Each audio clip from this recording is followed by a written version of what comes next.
On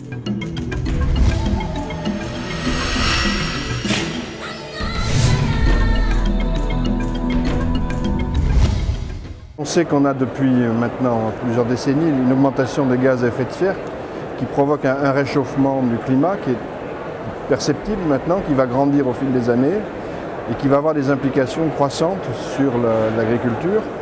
Alors le CO2 est plutôt un aliment pour l'agriculture, mais le réchauffement, lui, a un impact négatif sur les rendements.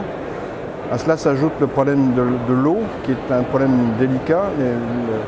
Les changements de précipitation vont dépendre beaucoup des changements de circulation atmosphérique qui ne sont pas entièrement prévisibles, donc qui vont créer des situations de risque pour les paysans. Je pense que d'avoir une agriculture adaptative, enracinée localement, c'est probablement la meilleure, et insérée dans des réseaux qui sont des réseaux de solidarité, c'est probablement la meilleure approche de ces risques, qui sont des risques, encore une fois, qui sont à peu près certains. On sait que le réchauffement climatique va être là, on sait qu'il y aura un réchauffement, on sait qu'il y aura des changements dans la distribution de l'eau et dans la manière dont les précipitations vont se localiser, s'intensifier parfois, auquel on aura des sécheresses. Donc tout ça, on sait que ça va avoir lieu, mais on ne sait pas exactement où, quand.